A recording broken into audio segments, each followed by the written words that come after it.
एक साल पढ़ने को मतलब सबसे ज़्यादा ही वो इस दिन को एंजॉय करें। फिर अगले साल 9th आपका भी आप आएंगे आपके साथ स्कूल में हम बहुत मिस करेंगे आप सबको। आपकी जगह साथ मुझे नहीं बताए। बिस्मिल्लाहिर्रहमानिर्रहीम। अस्सलामु अलैकुम। आज हमारे स्कूल में आपका इस सेशन का, इस साल का 2023 का आखिरी दिन है।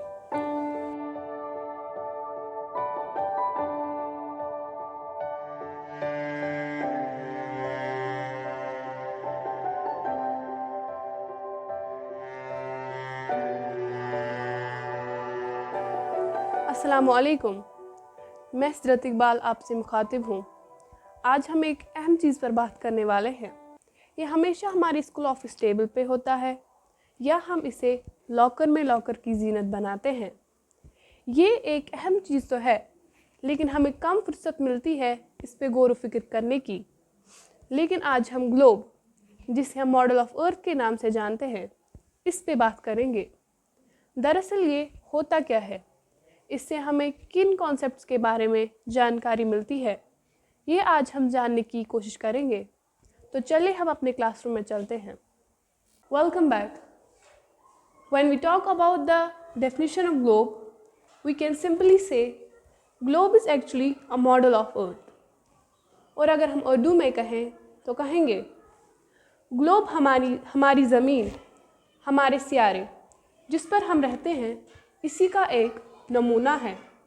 और अगर हम कश्मीरी में कहें तो कहेंगे ग्लोब च सान ज़मीन सान सियारुक यथ पे रोज़न अमकुई आख हू बहू नमून। ग्लोब से हमें जो मालूमात ज़मीन यानी कुरे अर्ज़ के बारे में मिलती हैं वो कुछ इस तरह से है।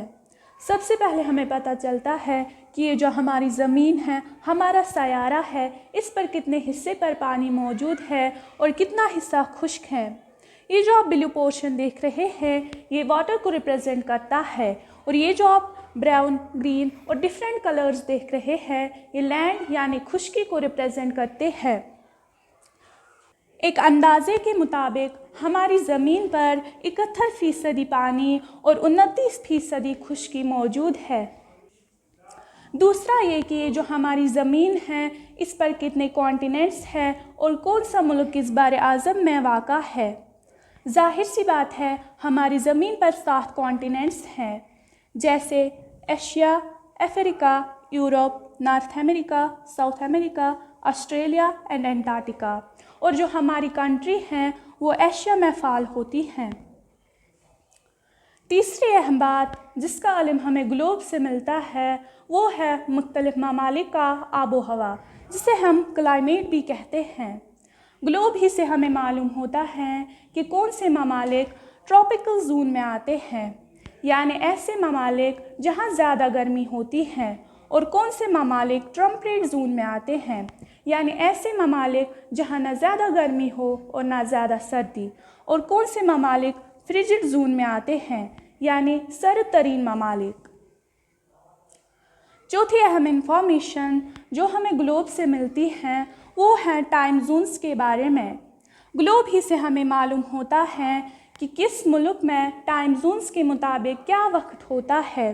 जैसे जिस वक्त अमेरिका के शहर न्यूयॉर्क में शाम के 7 बजे होंगे, इस वक्त लंदन में 12 बजे और तुर्की के शहर इस्तांबुल में दिन के 2 बजे होंगे, और हिंदुस्तान की राजधानी नई दिल्ली में सुबह के 6 बजे होंगे।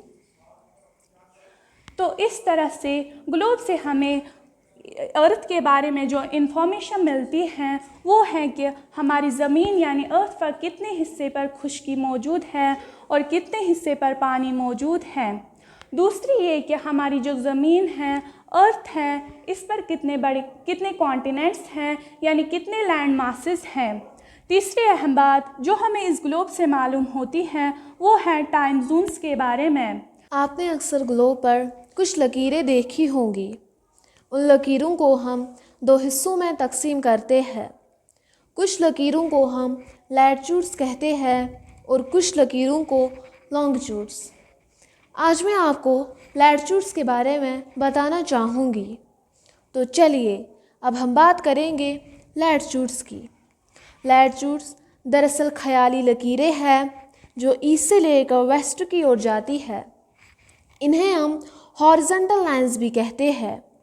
उर्दू में हम इन्हें अर्जुल बलद कहते हैं।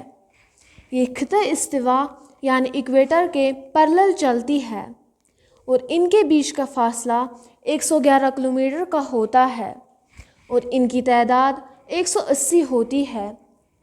आइए अब हम जानने की कोशिश करेंगे 5 अहम लैटिट्यूड्स की।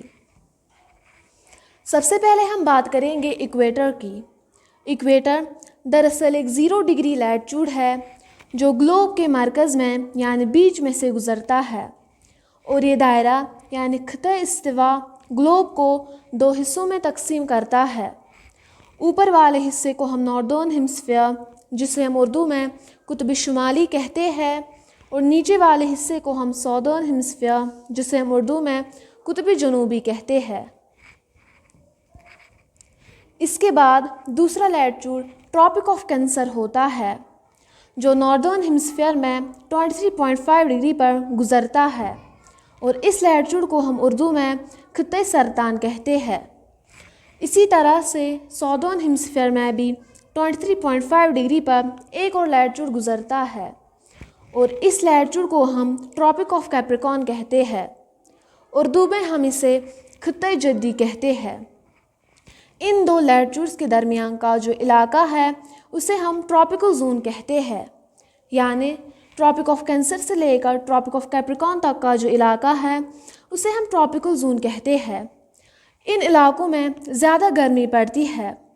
मसलन अफ्रीका जैसे ममालिक इसी जोन में पाया जाता है। दुनिया का सबसे बड़ा रेगिस्तान सहारा भी इसी जोन में पाया जाता है। आइए अब हम बात करेंगे एक और लैटिट्यूड की। ये लैटिट्यूड नॉर्दर्न हेमिस्फीयर से गुज़रता है लेकिन 66.5 डिग्री पर और इस लैटिट्यूड को हम आर्टिक सर्कल कहते हैं। ट्रॉपिक ऑफ कैंसर से लेकर आर्टिक सर्कल तक का जो इलाका है उसे हम सब ट्रॉपिकल जोन कहते हैं क्योंकि इन इलाकों में ना ही ज़्यादा गर्मी पड़ती है और ना ही ज़्यादा सर्दी, बल्कि इन्हीं इलाकों में हम मुख्तलिफ़ किस्म के सीज़न्स जैसे spring, summer, autumn and winter देखते हैं। हमारी वादी कश्मीर भी इसी जोन में पाई जाती है। इसी तरह से सौदर्न हेमिस्फीयर में भी 66.5 डिग्री पर एक और लैटिट्यूड गुज़रता है और इस लैटिट्यूड को हम एंटार्क्टिक सर्कल कहते हैं। बिल्कुल, ट्रॉपिक ऑफ कैप्रिकॉर्न से लेकर एंटार्क्टिक सर्कल तक का जो इलाका है उसे भी हम सब ट्रॉपिकल जोन कहते हैं और यहाँ का मौसम भी मुतदल रहता है। अब जो इलाके आर्टिक सर्कल से लेकर नॉर्थ पोल तक और एंटार्क्टिक सर्कल से लेकर साउथ पोल तक आते हैं उन्हें हम फ्रिजिड जोन कहते हैं। इन इलाकों का मौसम इंतहाई सर्द होता है और यहाँ ज़िंदगी गुजारना नामुमकिन है। Now let me conclude what I said. Globe से हमें जनरली क्लाइमेट जोन्स के बारे में इंफॉर्मेशन मिलती है, जैसे ट्रॉपिकल जोन्स यानी ट्रॉपिक ऑफ कैंसर से लेकर ट्रॉपिक ऑफ कैप्रिकॉर्न तक का जो इलाका है उसे हम ट्रॉपिकल जोन कहते हैं क्योंकि इन इलाकों पर सूरज की रोशनी डायरेक्ट पड़ती है और यहाँ का मौसम ज़्यादा गर्म होता है। अब जो इलाके ट्रॉपिक ऑफ कैंसर से लेकर आर्टिक सर्कल तक और ट्रॉपिक ऑफ कैप्रिकॉर्न से लेकर एंटार्क्टिक सर्कल तक आते हैं उन्हें हम सब ट्रॉपिकल जोन कहते हैं। यहाँ का मौसम ना ही ज़्यादा गर्म होता है और ना ही ज़्यादा सर्द क्योंकि इन इलाकों पर सूरज की रोशनी तिरछी पड़ती है और यहाँ सीज़न बेस्ड क्लाइमेट होता है।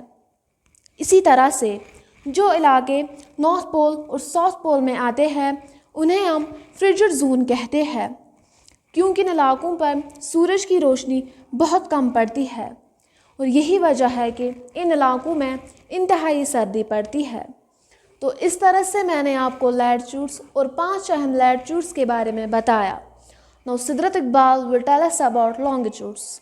लॉन्गिट्यूड्स उर्दू में हम इन्हें तूलुल बलद कहते हैं। ये भी लैटिट्यूड्स की तरह इमेजिनरी लाइंस यानी ख्याली लकीरें होती हैं, लेकिन फ़र्क ये है कि ये नॉर्थ पोल से शुरू होते हैं और साउथ पोल पर ख़त्म होते हैं। जिस तरह लैटिट्यूड्स में 0 डिग्री लैटिट्यूड पर इक्वेटर आता है, इसी तरह लॉन्गिट्यूड्स में 0 डिग्री लॉन्गिट्यूड पर प्राइम मेरिडियन आता है। अब सवाल ये है कि प्राइम मेरिडियन का क्या काम है। प्राइम मेरिडियन दरअसल ग्लोब को 2 हिस्सों में तकसीम करता है। एक हिस्सा ईस्टर्न हेमिस्फीयर कहलाता है और दूसरा हिस्सा वेस्टर्न हेमिस्फीयर कहलाता है। एंड इसी तरह जिस तरह इक्वेटर ग्लोब को नॉर्दर्न हेमिस्फीयर और साउदर्न हेमिस्फीयर में तकसीम करता है, तमाम लॉन्गिट्यूड्स लेंथ में आपस में बराबर होते हैं और 2 लॉन्गिट्यूड्स के दरमियान की जो डिस्टेंस है 111.3 किलोमीटर की होती है और टाइम के हिसाब से 2 लॉन्गिट्यूड्स की बीच का फैसला 4 मिनट का होता है।